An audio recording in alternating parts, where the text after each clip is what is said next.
Hi, and welcome back to the COVID Wellness Support Program. Today we're going to be talking about avoidance. Specifically, we're going to talk about the nature of avoidance and some of the costs and benefits that go along with it. We're going to talk about the cycle of avoidance as it impacts mental health, as well as how that impacts things like our relationships and our loved ones around us. And then finally, we're going to end with a way to help manage some of this distress in a different way than simply avoiding. So avoidance is very simply a tactic that we use to not engage in an activity we don't want to take part in. We're avoiding uncomfortable situations, things, activities. We can also avoid things like emotions or difficult thoughts. And it's quite a natural reaction to try and avoid engaging in things that make us uncomfortable, right? This actually serves an evolutionary advantage, and we're going to chat about that again in a moment here. So let's do a bit of a case example here. So let's say that there's a child who goes to their pool with their family, with their parents. And, the child's, relatively small and still can't swim super well, so they need to stay in the shallow end. And they're having a great time at the pool with their parents. Now, just by happenstance, while they're there, the kid happens to slip just a little bit too far away and leaves the shallow end of the pool, just briefly, right? So in this moment, the kid can't swim very well, so they go underwater. It's a very scary moment for this kid. Thankfully, the parents are right there, able to pull the kid right out of the water, and they're able to go and sit on the side of the pool. Now, understandably, this has been quite a scary experience for this child. The kid's upset and they're getting calmed and soothed by their parents. And then the parents ask, in that moment, if the child would like to return to the pool or if the child would like to go home. And the child readily says, "Nope, I want to go home. I don't want to go back in the pool." So I want you to think for a moment in this example, maybe what some of the advantages and disadvantages are of taking this kid home right in that exact moment. So some of the first things that come to mind, right, is if we're taking that kid home, well, the kid's had a tough day, right? So we're able to remove that distress. We're able to bring them back to somewhere that they feel safe. They get to calm back down again, right, and start to feel better. One of the downsides, though, is by bringing that kid home, we're essentially erasing all of the positive that we had in that moment, right? So all the fun that we had in the pool beforehand, all the good time, all that feeling of being safe in that environment is gone. And it's replaced by this one memory, this memory of being scared and being in distress at the pool. And what this can do is it can facilitate this ongoing avoidance of pools, right? That kid has now learned that pools are dangerous. And without being re-exposed to a pool or going back into a pool, that kid is going to continue to have this belief that pools are dangerous. We're going to talk a little bit more about how this type of avoidance shows up in our lives and what we can do about it in greater detail as we continue forward. So as adults, what are some of the common things that we avoid? Well, we can avoid just about anything that makes us uncomfortable. So this can be things like common situations or things. So avoiding a tough conversation, maybe with a friend or a colleague or a family member, right? We can avoid things like the dark, right? If we believe that being in a dark place is scary, and again, evolutionary, right? The dark was scary. This is when we were at greater risk. So this is something that we can continue to avoid as adults as well. We can have trouble interacting with the world. So if we're not feeling like the outside world is a safe place right now for us to be in, we can avoid socializing, we can avoid other people, we can avoid things like crowded places, and we can avoid things like specific experiences. So if you were somebody that was maybe in a car accident, right? Maybe we're now avoiding things like driving because that's been a scary experience in our life. Or maybe you got stuck in an elevator for a while, right? And we're now taking the stairs as opposed to taking that elevator on a regular basis. So I want you to just take a moment and think about some things in your life, right, big or small, that maybe you tend to avoid. And it can be as little as, right, maybe we've been avoiding cleaning that bathroom because it's not a comfortable experience and we don't want to do it. Or maybe there's a conversation that we've been putting off having. Or even more so, maybe there's something bigger in our lives that we've been avoiding going to as well. So just take a moment and reflect on maybe where that applies to you. Now we're going to talk about some of the different ways that we avoid. And essentially, as you can see on the screen here, there are countless ways that we can avoid. And it really kind of comes down to what type of thing we're trying to avoid. So if we're trying to avoid something that's bringing in a lot of that uncomfortable emotion for us, a common avoidance strategy is numbing it, whether that's using drugs or alcohol, right? Or maybe we're withdrawing, right? We're trying not to be able to experience that emotion. Or maybe it's something like thoughts. We're having a lot of really challenging thoughts about something in our life.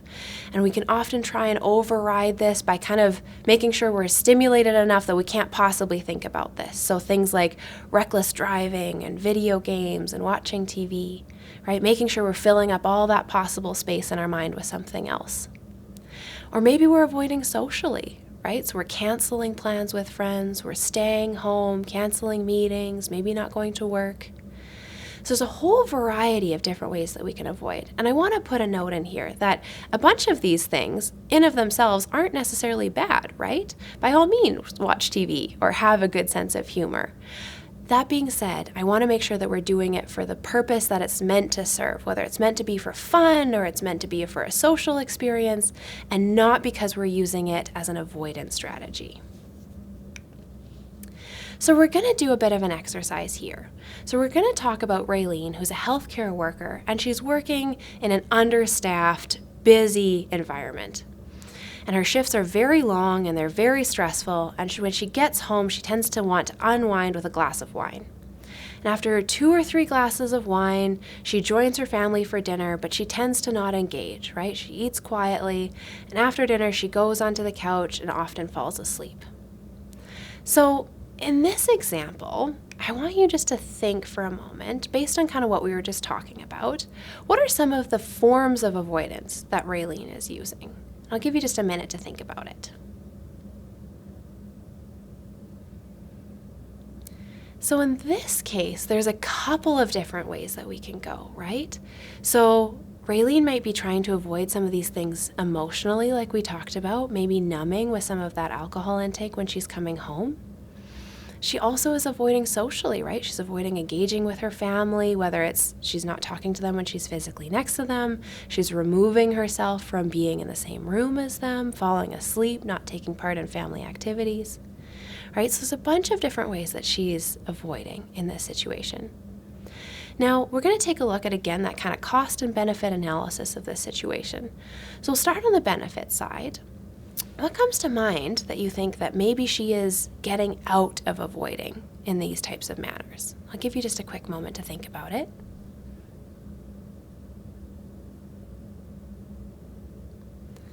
And so there's a couple of things, right? First and foremost, it probably feels easier at the time, right? She's able, with the wine or with removing herself, she's able to alleviate some of that distress that she's having otherwise. Okay, she's maybe wanting to get that time alone.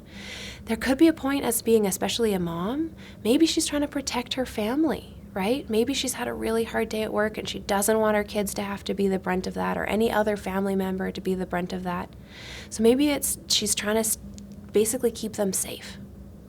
It's a whole variety of different reasons. And of course, without being Raylene, we won't know the exact ones.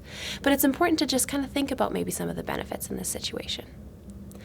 Now we're also going to talk about the costs. What is avoiding like this costing Raylene? I'll give you one more moment just to think about that here.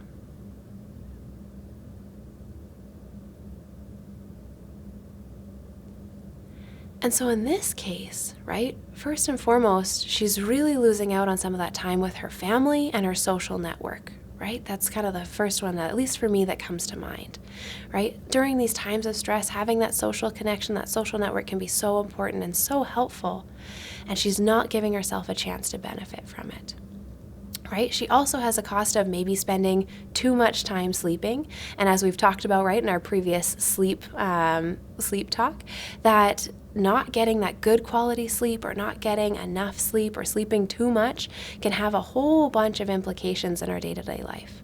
So she might be actually perpetuating her own cycle of distress, right, by getting not that good quality sleep, by passing out on the couch afterwards and not going to bed, not having that good sleep routine and having that alcohol before bed. And lastly, it sounds like, right, she's regularly consuming alcohol. And of course, in this case, there are a variety of negative physical implications that go along with that, as well as the negative emotional implications of continuing to consume that much alcohol on a regular basis. So while there may be some benefits, right, she might be able to remove some of that distress in the immediate moment, there are a number of significant costs of these avoidance strategies.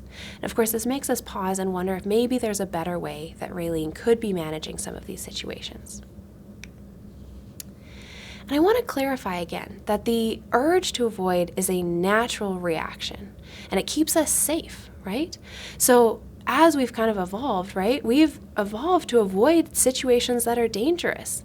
This is often where phobias come from, right? A fear of snakes or spiders or heights, right? Because in the past, these were potentially very dangerous things, right? If we got bit by a poisonous snake or if we fell from a great height, we had a very good chance of having some serious injury or dying from that. So it's evolved to keep us safe. We've evolved to avoid some of these situations or activities that pose danger to us.